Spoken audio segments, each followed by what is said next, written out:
O selo será colocado sobre os que gemem e choram e suspiram. No hebraico é suspiram pelos pecados de Israel. Jesus, até quando ele denunciava os fariseus, tinha um embargo na voz dele. Eu não tenho óculos cor-de-rosa, meu irmão. Não diga como alguns colocam, você é queridinho da igreja, é fácil para você falar, não sou tão queridinho assim. Eu faço a minha barba, pelo menos dia sim, dia não. Eu acho que eu me conheço mais do que você. Eu sei o que eu falei quando eu estava em terapia. Eu sei as lágrimas que eu chorei quando eu estava em depressão. Você não. Eu sei as pauladas, e eu sei os tombos que eu tomei, e eu sei as traições que eu recebi até de colegas. Mas eu também sei que tem muito irmão querido que sempre ora por mim. Quer um exemplo? Eu tenho aqui, o pastor me deu aqui, olha, manda um abraço para esses dois jovens aqui, Jefferson e Mateus, de Santa Isabel. Não sei se eles estão assistindo agora. Eu quero dizer para vocês que eu posso ter um canal no YouTube, mas eu não sou youtuber. Eu posso ter um programa na TV, mas eu não sou artista. Eu posso ser conhecido, mas não sou famoso. E quando eu recebo isso aqui, é uma maneira de Deus me dizer, vai meu filho, eu tenho muita gente para você alcançar. Eu falei isso essa noite para dois que estavam aqui. Quando eu prego no púlpito, eu prego para você, mas quando eu desço do púlpito, alguém fala assim, sua mensagem me tocou, é você que está pregando para mim. E os problemas da igreja? Faça como eu tenho feito. Eu suspiro. Dá raiva às vezes. Mas é uma raiva, há uma diferença, sabe? Entre a vizinha que fala mal do rapaz drogado e o pai que vai buscá-lo na Cracolândia, gritando, por que você está fazendo isso com seu pai? Os dois estão irados, mas há uma diferença da ira do pai e da ira da vizinha fofoqueira. Se a igreja está com tantos problemas que eu posso compará-la a um jovem drogado, como é que você reage aos erros da igreja? Como um pai buscando o filho na Cracolândia ou como uma vizinha fofocando sobre aquele rapaz que vive fumando maconha e cheirando e usando crack? Só para você pensar. João chorou naquele dia porque ele viu os problemas da igreja, ele viu que a igreja não estava preparada. Ele escreveu as cartas, ele ouviu do próprio Cristo a reprovação ao comportamento da igreja. Não foi a opinião de um teólogo, não foi a posição de um administrador, não foi a opinião de um jovem, foi o próprio Cristo que falou. Escreve aí, João. Eu estou a ponto de vomitar você. Escreve aí, João. Eu tenho, porém, contra você, Éfeso, que você deixou o seu primeiro amor. Escreve. Eu não acredito em teoria do ditado, não. Eu acredito que a Bíblia foi inspirada por Deus, mas não ditada por Deus. Porém, eu abro uma exceção para 7 cartas. É a única parte da Bíblia que eu tenho que admitir que foi teoria do ditado. Ali Deus ditou.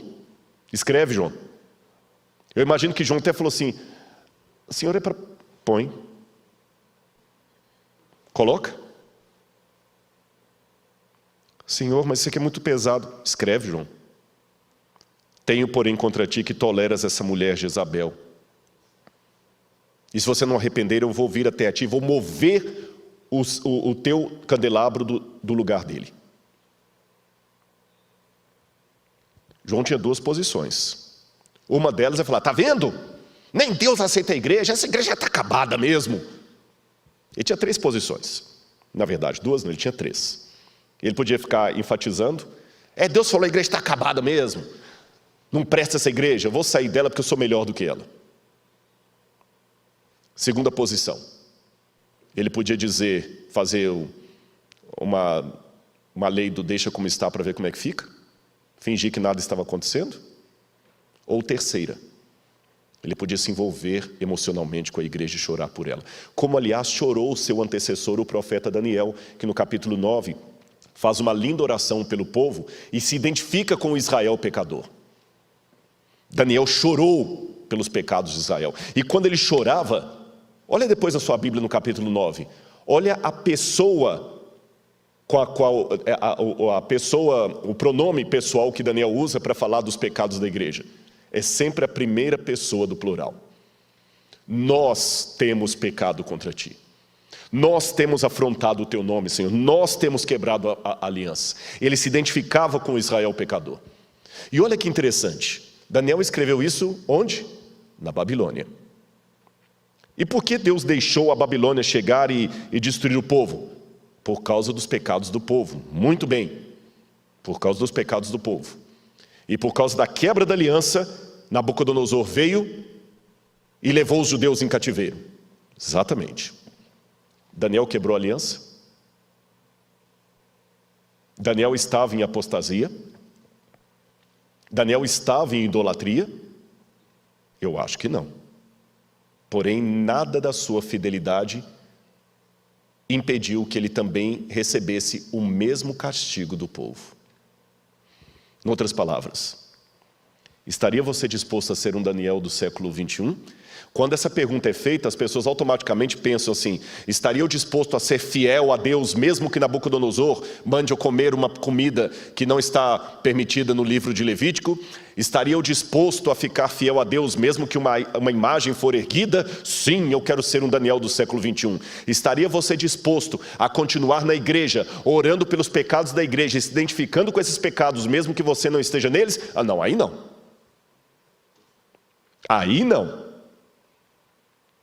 Alguns até escrevem: desculpe, não dá para eu ficar na igreja, já fui vítima de fofoca lá, eu vejo muita coisa errada lá, eu vou sair. Numa época que se está falando tanto de discriminação contra a mulher, discriminação contra o negro, contra o homossexual, talvez seria o tempo de nós falarmos também discriminação contra o joio. Sabe por quê? Se eu entendo bem a parábola de Jesus, do trigo e do joio, a Bíblia fala que a função do trigo é crescer junto com o joio, não separado dele.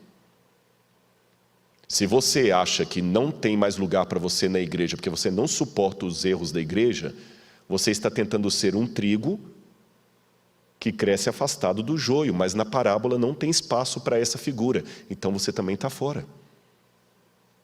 A parábola diz que o trigo e o joio têm que crescer juntos até o dia da vindima.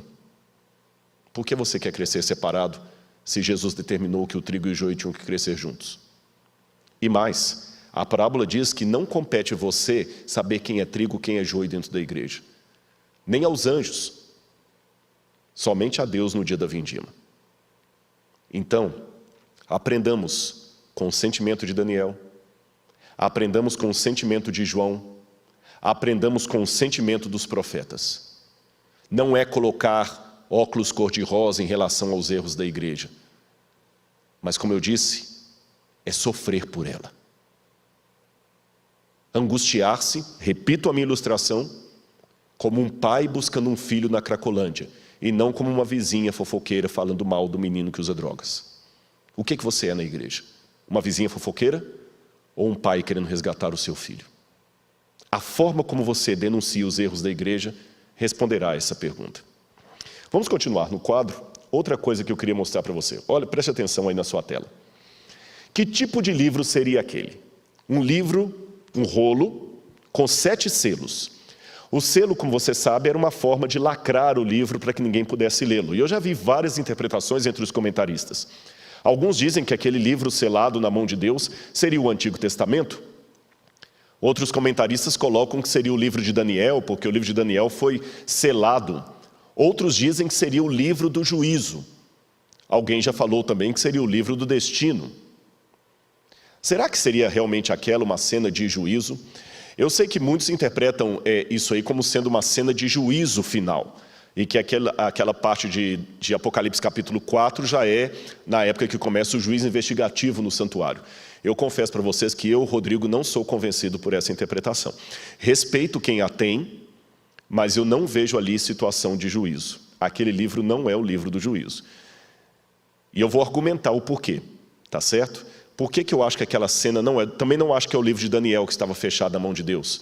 Porque aquele livro tinha 7 selos, estava na mão de Deus. O livro de Daniel deveria ser fechado e selado até o tempo do fim. Não parece ser o livro de Daniel. E o livro de Daniel selado não causaria tanta angústia em João. Por que eu acho que não é uma cena de juízo? Olha o que eu vou mostrar para você aí agora. Olha a comparação do livro de Daniel, que descreve de fato o dia do juízo de Deus, do juízo investigativo, e as cenas do Apocalipse. Eu vou fazer uma comparação. Vá acompanhando da sua casa. O livro de Daniel, capítulo 7, verso 9, diz: foram postos uns tronos. Então ele descreve o início de um processo judiciário em algum lugar especial do céu, certamente o santuário. Maxwell sugere uma mudança de ambiente em Daniel. Mas no Apocalipse não há descrição de início ou de mudança de ambiente dos seres celestiais. Os tronos que neles se assentam já aparecem nessa condição desde o início do capítulo 4. Em segundo lugar, Daniel capítulo 7, versos 13 e 14, narra a chegada do Filho de Deus ao ambiente do julgamento. Mas no Apocalipse não há a chegada do Cordeiro. O capítulo 5, verso 6, dá a impressão de que o Cordeiro já estava no trono. João, que talvez não tivesse percebido ou deixou propositadamente de mencionar isso. Também em Daniel, no capítulo 7, versos 10 e 13, o Filho do Homem chega depois que os livros foram abertos. No Apocalipse, o Cordeiro já aparece antes da abertura do livro. Pelo contrário, é a presença do Cordeiro que permite a abertura do livro. Diferente do livro de Daniel, que o Filho do Homem chega depois que os livros foram abertos. Mais um detalhe. Aqui fala da abertura de livros em Daniel, plural. João fala de um livro selado, um em particular. Ainda no livro de Daniel não há menção a quem abriu os livros. Certamente não foi o Filho do Homem, que só chegou depois. Nem há indicativo de que o ancião de dias o havia feito. Apenas disse: assentou-se o tribunal e abriram-se os livros. Já em Apocalipse, somente o Cordeiro poderia abrir esse livro especial. Finalmente, no livro de Daniel, capítulo 7, versos 10, 22 e 26, claramente há a expressão de uma natureza de julgamento nesta visão. Em João não há nada que demonstre estar numa cena de juízo. Se for, trata-se de um juízo ainda não começado, pois somente no capítulo 20, versos 1 e 12, que há a abertura do juízo. Mas note que não é o juízo investigativo aqui, e mesmo assim o juízo executivo depois do milênio. Percebeu então as diferenças entre Daniel e Apocalipse capítulo 4 e 5? Por isso que eu não vejo ali em Apocalipse uma cena de juízo, como nós vemos de fato no livro de Daniel. Mas ainda mais um argumento que eu queria apresentar para você. Preste atenção na sua tela, vou mostrar uma coisa aí para você. Olha que curioso.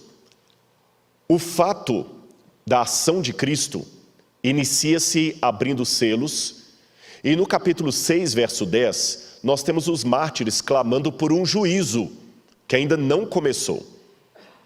Se aquele livro era uma cena de juízo, não faz sentido, no 5º selo, os mártires clamarem porque o juízo ainda não começou. Compare também isso com o capítulo 20, verso 4, que diz: a hora do juízo, isto é, o tempo do seu início. E esse tempo do início só é anunciado na primeira mensagem angélica de Apocalipse capítulo 14, verso 7, que diz: temei a Deus e dá-lhe glória, pois é chegada a hora do seu juízo. Então ainda não havia chegado a hora do seu juízo no capítulo 4 e 5 de Daniel. Por essas razões, eu não vejo que aqui seria uma cena de juízo.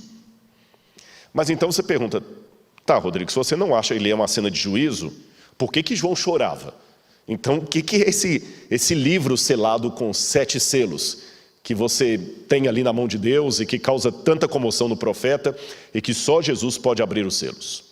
Bem, eu tomo licença então para lançar mão da minha matéria favorita junto com a teologia, a arqueologia bíblica. Eu já fiz menção aqui em alguns sermões anteriores que eu estou procurando usar a arqueologia também com esse papel de ajudar a dar o contexto bíblico para que algumas passagens possam ficar mais claras. E será que a arqueologia pode me ajudar a entender a natureza desse livro? Deixa eu explicar isso aqui para vocês. Não significa que eu vou escavar em algum lugar em Israel tentando encontrar aquele livro. Não se trata disso.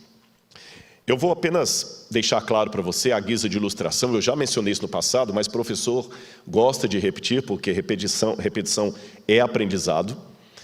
Você sabe que muitas coisas que nós temos são culturais e não causam nenhum transtorno na nossa linguagem porque estamos acostumados com isso. Mas num outro contexto isso pode gerar grandes dificuldades. Houve um caso, por exemplo, em que aquele ator de Hollywood, aquele comediante Woody Allen, ele chegou a declarar numa entrevista que ele estava dando para uma revista que ele achava que tomar banho todos os dias era algo muito snob.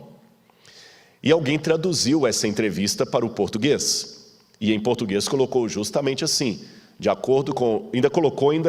sabe o lead, quando você tem uma entrevista em jornal, eles colocam ali em letras garrafais um resumo, né, com alguns trechos principais ali, o lead da revista. Aí alguém colocou assim, tomar banho todos os dias é snob, Woody Allen. Coitado do ator, ficou sendo chamado de porquinho e sugismundo por muita gente. Mas foi uma escorregadela do tradutor, porque em inglês você tem duas palavras para banho. Você tem a palavra shower, que é o banho de chuveiro, duchas, eu não vou falar corona porque é perigoso hoje, ainda mais exatamente, fala ducha corona, ainda made in China, aí você não quer nem entrar no banheiro nunca mais, né? O shower é o banho de chuveirada. E bath é o banho de banheira. Quando Woody Allen falou em inglês que ele achava snob tomar banho de banheira todos os dias, ele usou tomar um bath todos os dias. Só que como em português nós não temos essa distinção, nós falamos banho, o tradutor traduziu como banho e olha a confusão que gerou. Se isso acontece hoje, com uma língua que é falada até hoje, imagine há 2000 anos atrás, com uma cultura tão distante da nossa. E se você prestar atenção, a Bíblia deve ter uns 20% de doutrina e 70% a 80% da Bíblia são histórias, nome de cidade, nome de estrada, nome de pessoas, costumes, expressões idiomáticas. Então é nesse sentido que eu acho que a arqueologia pode me ajudar a decifrar algumas passagens da Bíblia. E eu espero conseguir fazer esta noite isso com você para entender melhor a natureza desse livro selado na mão de Deus. Preste atenção no que eu vou mostrar para você agora na tela.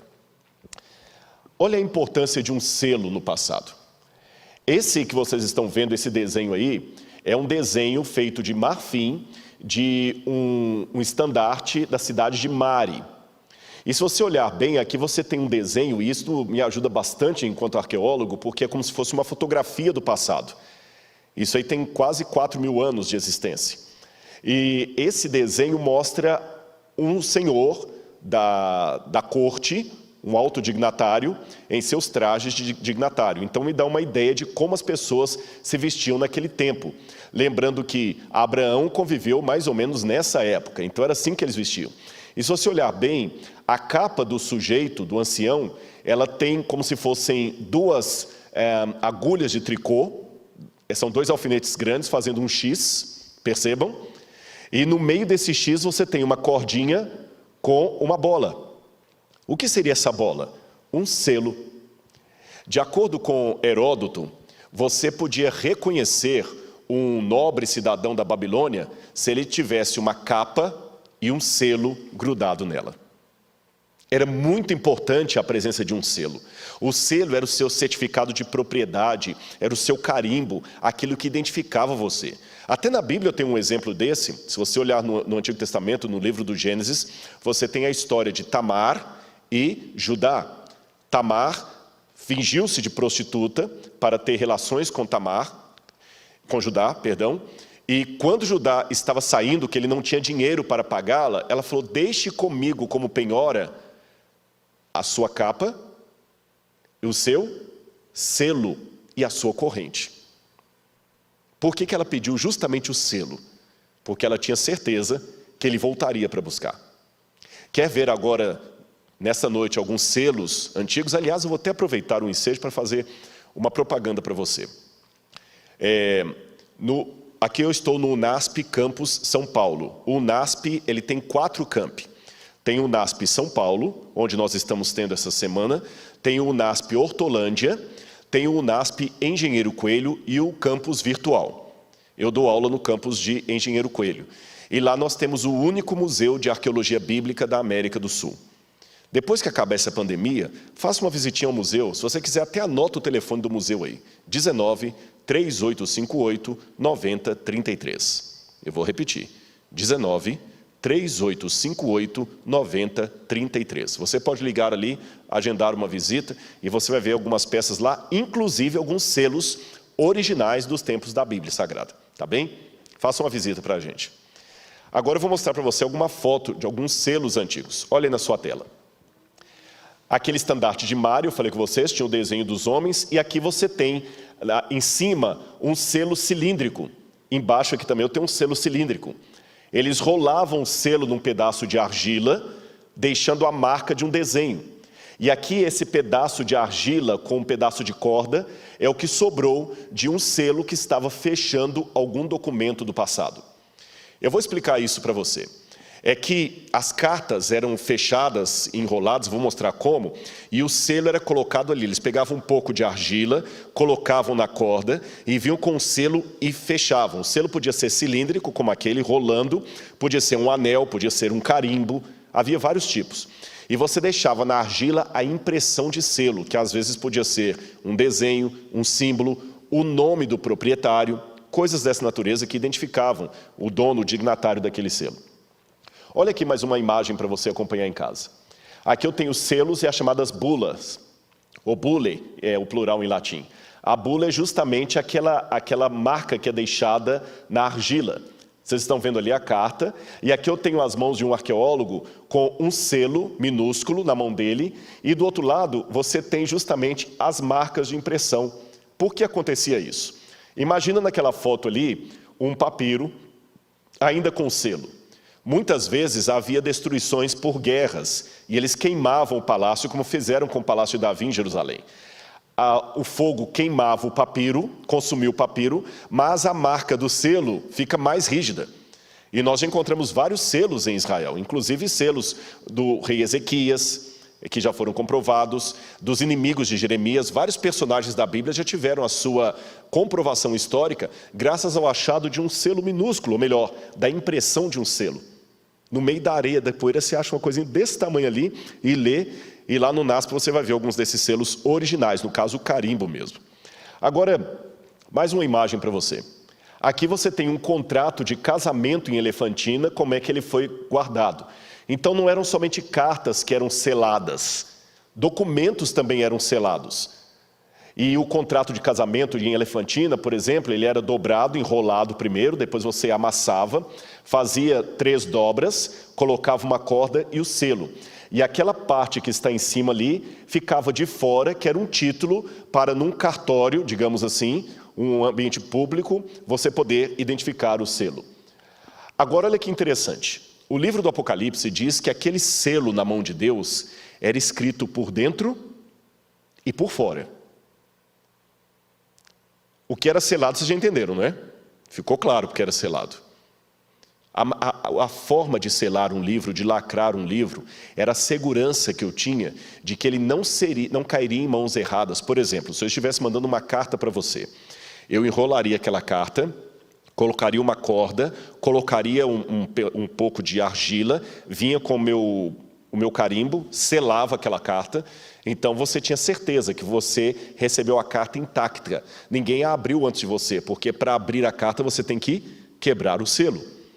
E eu também disse que não somente cartas eram seladas, mas livros também podiam ser selados e documentos também podiam ser selados. E quando o Apocalipse me diz que aquele livro era escrito por dentro e por fora, eu pensei, eu acho que eu tenho uma pista aí. Preste atenção no que eu vou mostrar para você agora aí na imagem. Esse documento, ele foi encontrado também em Elefantina e é um texto legal daquela época. E veja que interessante, o que você tem escrito na parte superior, você tem escrito na parte inferior. Eles enrolavam a parte inferior do documento e selavam. E você pode perguntar, mas por que eles selavam a parte inferior se a parte superior tinha a mesma coisa? Bem, como este era um texto legal, era um documento legal que estava no arquivo público, a parte superior era aquela que todo mundo podia consultar. E no caso de uma demanda jurídica, um juiz podia determinar que se quebrasse o selo e abrisse a parte de baixo para ter certeza que a parte de cima não foi adulterada, que os textos estão iguais, estão idênticos. Percebeu? Era um critério de cartório. Mais uma imagem para você. Aqui eu tenho um outro achado ocorrido em Israel nos anos 70. Foi um achado numa das cavernas da Samaria. E eles encontraram manuscritos do 4º século antes de Cristo. Documentos muito bem preservados. E quando eu li esse artigo científico que foi publicado na Biblical Archaeologist, uma revista indexada, e também no Wadi Dalayet, é o nome do lugar onde eles encontraram esses documentos. Chamou minha atenção que alguns documentos intactos tinham 7 selos. Normalmente, você percebe ali a fotografia? 7 selos. Normalmente, os documentos tinham um selo, 2, no máximo 3. Mas agora em Israel descobriram vários papiros com 7 selos. Então eles usavam, na época de João e até antes da época de João, alguns documentos que recebiam de maneira extraordinária 7 selos. Tinha de ser um documento muito importante para ser selado 7 vezes. Aí eu percebi que em Roma havia um costume interessante. Os judeus copiaram muita coisa dos gregos e dos romanos em termos de ação legal na época do Segundo Templo. E os romanos tinham um costume, que eu vou mostrar para você agora também na imagem. Quando um romano ia apresentar um testamento, ele era bem diferente do modo como nós fazemos hoje, em vários aspectos. Mas o testamento foi eficaz na vida da pessoa que o fez. Ele foi feito de público, como se diz em latim, em viva voce. Todos sabiam das intenções do doador. O testador, aquele que dava o testamento, declarava a sua vontade na presença de 7 testemunhas. E o seu testamento não podia ser mudado. A esses eles chamavam de testamento nuncipativo. Mas o perigo de confiar a vontade dos mortos à memória dos vivos logo os aboliu. Todos os testamentos foram ordenados por escrito e sempre selados com 7 cartas. Eu tenho aqui um testamento romano que inclui, inclusive, um certificado da venda de um escravo. E note que esse testamento também está com 7 selos. Por quê? Porque alguns escravos romanos podiam também fazer parte daqueles que recebiam a herança. É diferente da escravidão no Brasil. E note lá em cima, 7 selos. Se eu posso usar uma expressão grega de Arquimedes, eureka! Descobri. Eu acho que eu tenho aí uma pista para entender a natureza daquele livro selado na mão de Deus e por que João chorava tanto. O que seria aquele livro, senão o testamento de Deus? Exatamente. João viu nas mãos do Altíssimo o testamento. E se o testamento ainda estava fechado, é porque a herança não havia sido dada. Porque de acordo com a legislação greco-romana, e como nós vimos naquele achado de Samaria, de acordo com o que era praticado também entre os judeus, a herança só era dada depois que o testamento era aberto. E para o testamento ser aberto, os 7 selos tinham de ser rompidos. Mas vamos voltar à situação, ao drama do Apocalipse. A igreja não parecia digna de receber a herança. Deixe-me mostrar algumas passagens para você. Agora eu entendo, talvez, por que João chorava tanto. Em Mateus capítulo 5, verso 5, Jesus fez uma declaração que o próprio João ouviu pessoalmente. Bem-aventurados os mansos, porque eles herdarão a terra. O próprio Espírito, diz o apóstolo Paulo em Romanos capítulo 8, 16 e 17, o próprio Espírito testemunha ao nosso espírito que somos filhos de Deus. Se somos filhos de Deus, somos também herdeiros. Volta para mim aqui agora. Mas se nós somos herdeiros, como é que nós vamos herdar? Nós não temos dignidade para isso. Ninguém tem. Se você falar assim, esse pastor não tem moral para falar comigo nada, você está certo, eu não tenho. Ninguém tem. Todos pecaram e todos carecem da glória de Deus. Todos. Santo Agostinho de Hipona, quando ele escreveu o livro Confissões, ele dizia da sua infância que ele sempre tinha uma vontade sobre-humana de roubar peras na casa do vizinho. E ele não entendia por que ele queria tanto roubar as peras ali. Ele perguntava, será que é vontade de comer pera? Não, na minha casa tem pera. Fome? Não, tem muita comida na minha casa. Aí ele concluiu, é porque as peras do vizinho eram proibidas. E o pecado de Adão já gritava dentro de mim para fazer o que é errado. Eu não concordo com a teologia agostiniana do pecado primordial, do pecado original. Não acredito que nós herdamos o pecado de Adão. Mas eu posso fazer uma releitura de Agostinho concordando que nós herdamos a tendência de Adão para o mal e herdamos, não a culpa dele, mas a natureza pecaminosa que nos coloca todos em condição de deploráveis diante de Deus. Em outras palavras, para ser um pecador, meu irmão, você não precisa pecar, basta existir, basta nascer, porque diz a Bíblia, em pecado me gerou minha mãe. Eu entendo agora as lágrimas de João. Ninguém é digno. Mas de repente o que acontece? Um triunfo começa e alguém chega para João e fala assim, João, não chora. Sabe por quê? O Cordeiro de Deus que foi morto, ele é digno de abrir o livro e desatar-lhe os selos. Vamos voltar para a leitura de Romanos? Olha aí na sua Bíblia comigo, ou acompanhe no quadro. Vamos voltar para o texto. Romanos capítulo 8, versos 16 e 17. Eu vou ler novamente. O próprio Espírito testemunha ao nosso Espírito que somos filhos de Deus. Se somos filhos, então também somos herdeiros. Herdeiros de Deus e co-herdeiros com Cristo. Se realmente participarmos dos seus sofrimentos, para que da mesma maneira participemos da sua glória. O sofrimento e a glória futura. Então o rei dirá aos que estiverem à sua direita, venham benditos de meu Pai, recebam como herança o reino que foi preparado para vocês desde a criação do mundo. O próprio Agostinho de Hipona dizia, quando eu olho para mim mesmo, eu não vejo como me salvar, mas quando eu olho para Cristo, eu não vejo como me perder.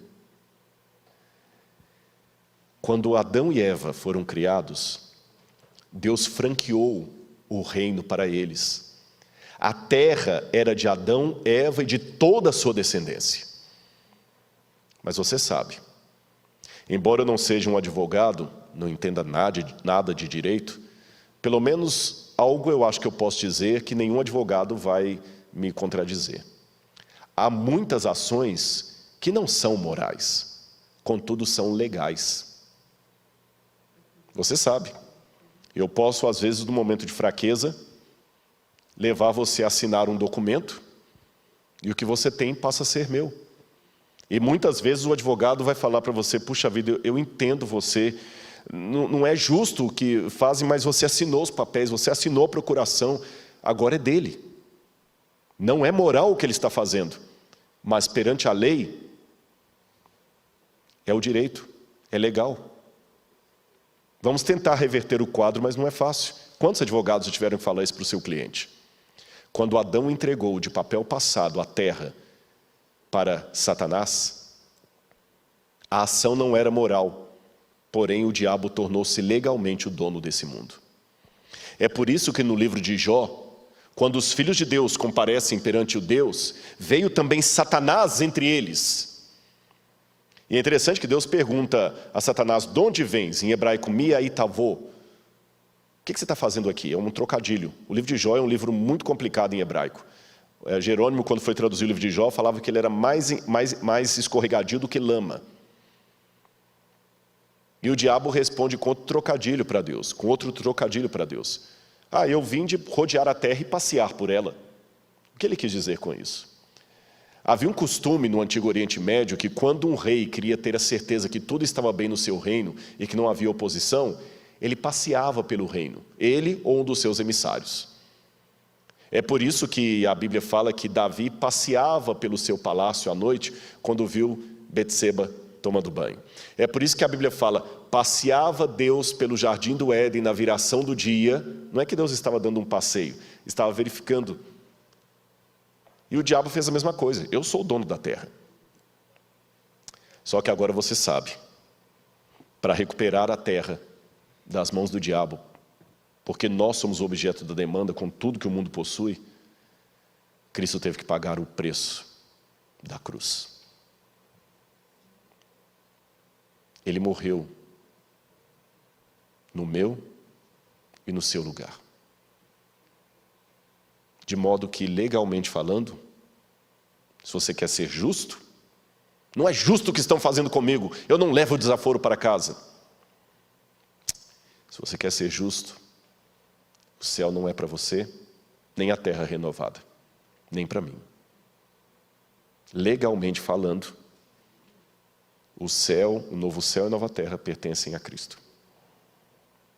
Ele que conseguiu de volta o direito de propriedade. E o que ele faz? Graciosamente partilha a sua herança conosco. Por isso que nós somos co-herdeiros de Cristo.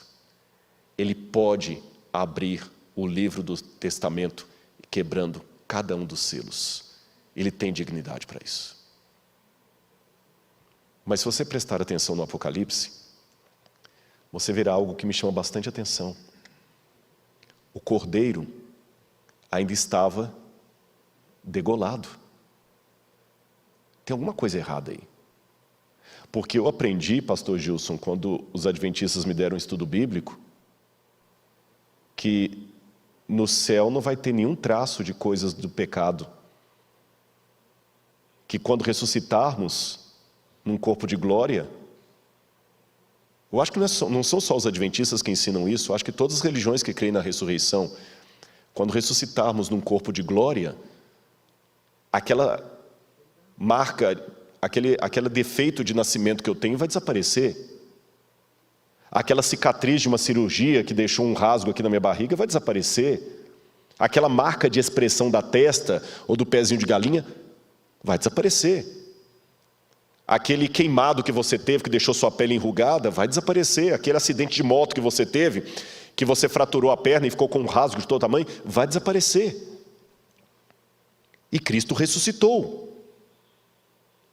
Mas ele ainda está como se fosse degolado. É o que está na Bíblia. Eu vi um cordeiro como se houvesse sido morto. Esfrados, ou em grego, dá a entender que o cordeiro estava em pé no trono, mas ainda com a ferida aberta, que é a degola aberta. É isso que está no grego. O cordeiro vivo, mas com aquela abertura aqui. O que isso significa? Quando Cristo ressuscita, ele continua tendo as marcas dos pregos nas mãos, tanto que ele pede a Tomé que coloque a mão nas suas feridas. O corpo glorificado dele, de maneira excepcional, não apagou as marcas do pecado, que nem eram dele, eram nossas. Uma pergunta que eu já fiz para os meus alunos de teologia e faço para você nessa noite. Como pode um Deus eterno sinceramente morrer? Se Cristo era Deus, como é que ele morreu em nosso lugar? Anote isso aí na sua Bíblia e nunca mais esqueça. Jesus não perdeu os seus poderes divinos. Jesus não perdeu as capacidades divinas dele. Mas ele voluntariamente vai por toda a eternidade continuar preso a um corpo humano cicatrizado, com feridas. Sabe por quê? Paulo diz, eu me glorio na cruz de Cristo. Não contradizendo Paulo, mas apenas ampliando o que ele falou. A cruz, num aspecto, não era nada. Calma. Não me tenha por herege. Quando eu digo que a cruz num aspecto não era nada, é porque a cruz foi apenas o que nós vimos. Os romanos crucificaram milhares de pessoas. Crucifixão por crucifixão foi mais uma. A diferença da cruz de Cristo é o que nós não vimos. Ele enfrentou a morte eterna. Hebreus fala que ele morreu a morte por todos os homens. Ele enfrentou a morte eterna. Em outras palavras, ele enfrentou o lago de fogo e enxofre. Quando ele falou na cruz do Calvário, Elahi, Elahi, lama sabachthani, Deus meu, por que me desamparaste? Jesus não estava só declamando um salmo com voz de frequência modulada. Ele estava renunciando por toda a eternidade alguns aspectos que ele não perde, mas deixa de usá-los. Entre eles, o fato de que agora ele estará por todos sempre preso a um corpo de carne e osso. O livro de Atos diz que Jesus voltará, assim como para o céu nós o vimos ir. Quando Cristo subiu ao céu, ele não cortou o laço da humanidade como se corta uma fita. Tanto é que a Bíblia fala que nós subiremos de glória em glória para ter um corpo, você lembra? Semelhante ao da sua glória. O cordeiro continua machucado. Por amor de você. Quando alguém me pergunta por que Deus deixa o mal acontecer no universo, eu pergunto de volta, quem pagou o maior preço? Não foi o diabo, porque ele vai ser destruído. Não foram os demônios do diabo, vão ser destruídos. Não são os ímpios, vão ser destruídos. Não são os justos que sofrem, os salvos, porque a nossa salvação vai ser temporária. Quem vai ficar com sequela para sempre é a divindade. O Cordeiro pode abrir o livro do testamento e compartilhar conosco a herança dele. Por isso que ele fala, vocês se assentarão no meu trono comigo, como eu me assentei com meu pai. Vocês serão sacerdotes juntos comigo. E naquele tempo eu olhei para Nova Jerusalém e não vi lá santuário, porque o próprio Cordeiro de Deus está no meio deles. E eu quero mostrar um vídeo para você final agora, que é uma encenação daquilo que João viu. Preste atenção nesse vídeo e tente se imaginar naquele ambiente ali de João. Como foi a abertura dos selos? Ele está posicionando ali, ele vai adiantar o vídeo mais ou menos um minutinho para ficar no ponto. Eu repito dizendo para vocês que João estava muito angustiado, lembre-se disso. João estava preocupado com a situação da igreja, preocupado com o futuro dos seus irmãos, preocupado com a herança e orando muito a Deus, copiosamente, pedindo uma resposta.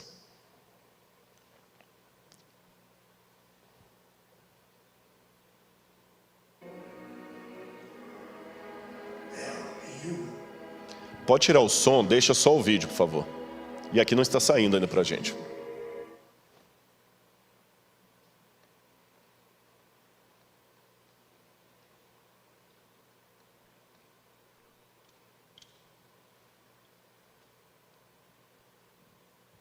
Espera um pouquinho, parece que travou ali.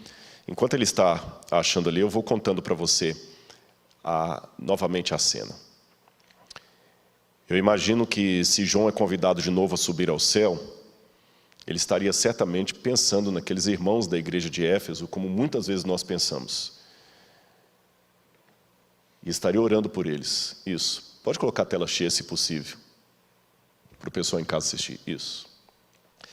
Imagine João orando. Ele dizia, Senhor,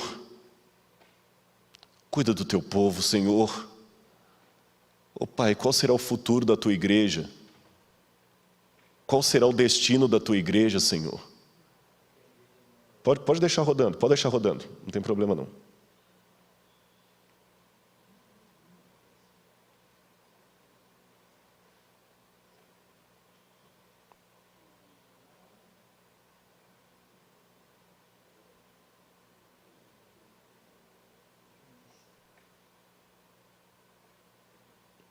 Mesmo que não der tela cheia, pode deixar rodando. Coloca 1 minuto para frente. Isso. Como eu estava dizendo, agora imagine em casa a cena. João idoso, 90 e poucos anos, fazendo uma oração suplicante pela igreja, como aqueles do livro de Ezequiel que eu mencionei para vocês, aqueles que clamam e gemem pelos pecados de Israel, suspiram. Ele falava: Senhor, o gnosticismo está entrando na igreja, Pai. Eu não tenho notícias de Éfeso. Teu povo não receberá a tua promessa, Senhor. Estamos cansados de esperar. Onde está a volta de Jesus que não acontece? O que vai acontecer com a tua igreja, Senhor? E nesse momento o Espírito Santo toma novamente em visão. Ele novamente se acha no céu. Já havia visto a cena do trono de Deus, dos querubins, e agora ele vê o livro selado com 7 selos. E no meio do trono um cordeiro. O cordeiro degolado. Ele se lembrou da cruz. Ele se lembrou a origem daquela cicatriz que nunca sarava. Eis o Cordeiro de Deus que tira o pecado do mundo. Ele lembra quando João Batista falou isso, ele era só um jovem. Ele se lembrou da cruz. E o ancião falou: esse Cordeiro venceu para romper os 7 selos e abrir o livro. E ele vê os cavaleiros, representando eventos que haveriam de acontecer na terra, paralelos à história da igreja cristã. Se nas 7 cartas ele via os problemas internos da igreja, agora ele via as coisas que a igreja haveria de enfrentar. Primeiro, um cavaleiro, num cavalo branco, simbolizando o evangelho que haveria de triunfar no mundo, pregando do Cristo. Mas não seria apenas de alegria que a história haveria de ser feita. Haveria de acontecer também muitas desgraças no mundo. Guerras, desespero, tormentos. E os anciãos animavam a João: calma, João. Mesmo em meio a tudo isso, Deus estará com o seu povo. Aqueles que estiverem em Cristo vão triunfar. Não se preocupe. Mesmo que você veja um cavaleiro correndo para tirar a paz da terra, com uma espada na mão, muitas coisas vão acontecer. João se lembrara de Jesus falando em Mateus 24, haverá guerras e rumores de guerras, nação se levantará contra nação, reino contra reino. E haverá fome e terremotos em vários lugares. E João vê realmente o cavaleiro da fome. Calma, o Senhor ainda tem a história nas suas mãos. Esta é a mensagem dos selos. Pode voltar para mim. Eu quero terminar agora a minha fala. Eu peço desculpas pelos problemas técnicos, mas eu acho que deu para você entender a mensagem. Eu espero que isso não tenha tirado de você o desejo e a emoção de estar naquele dia. Sabe, uma última palavrinha. Você pode até discordar de mim em muita coisa. Você pode até não ir com a minha cara. Tudo bem. Mas por tudo que é mais sagrado, permita-me apelar ao seu coração. Eu não sei se eles têm condição, porque eu esqueci de pedir isso antes, de colocar o QR Code na tela.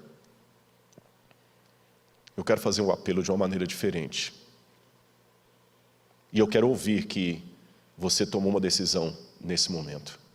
Se eles conseguirem colocar o QR Code, você vai colocar o seu celular no QR Code e ele vai jogar você realmente para uma página, para um banco de dados, e você vai poder pedir uma oração, uma visita pastoral. Você vai poder receber um conforto, um estudo bíblico.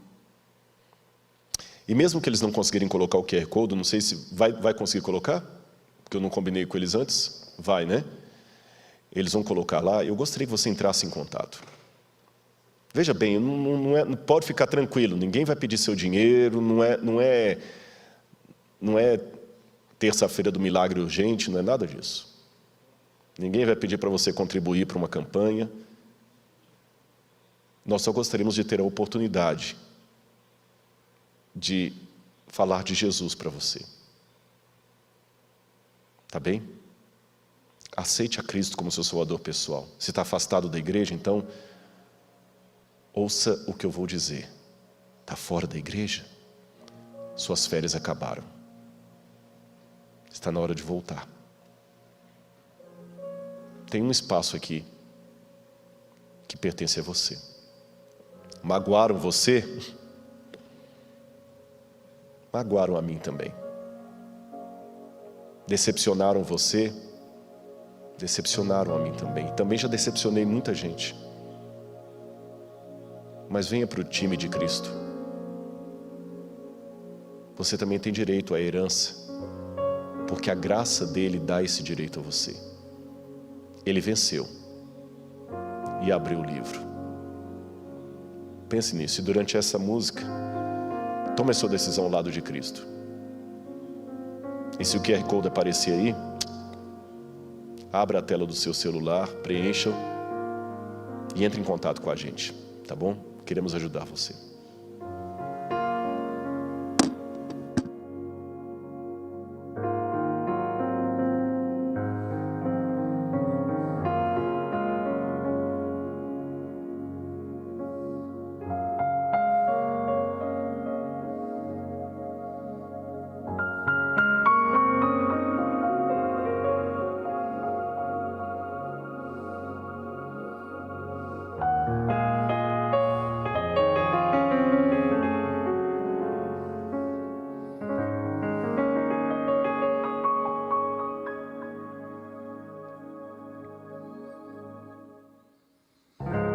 Pai, preciso te falar, contar o meu sofrer, o que está em meu coração, Senhor. Tenho tanto medo de deixar o teu querer. O que farei sem o teu amor em mim?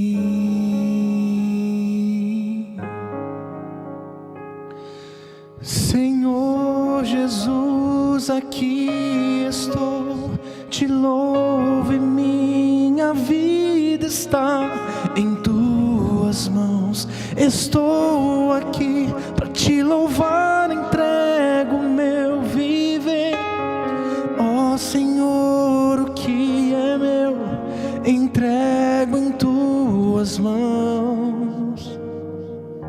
Quero ser a tua voz no mundo que precisa de amor.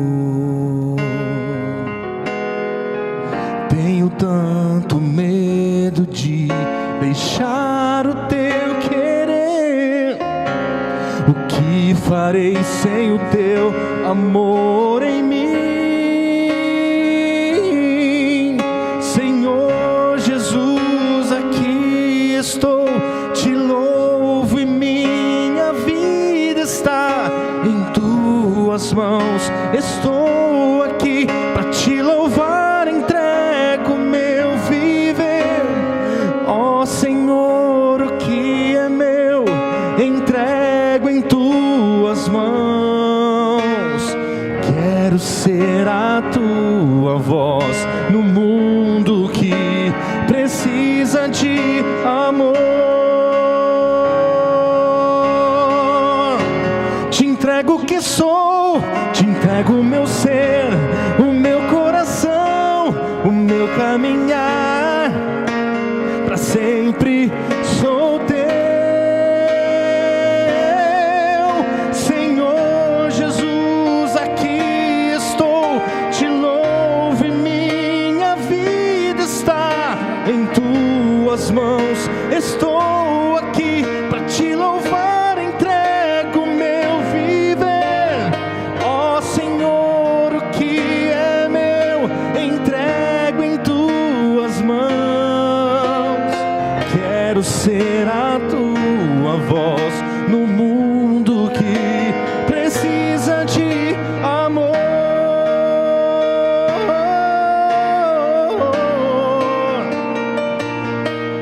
Em tuas mãos estou aqui para te louvar, entrego meu viver. Ó Senhor, o que é meu, entrego em tuas mãos.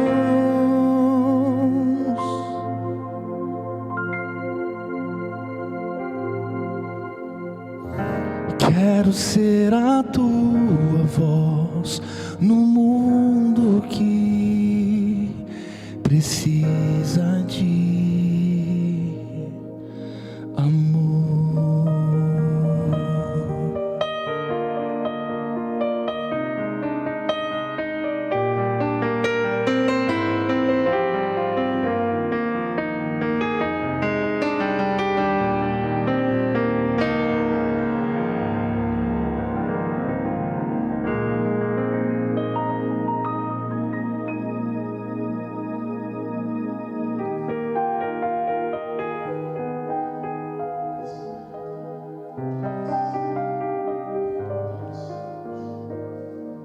Oremos juntos ao nosso Pai Celestial.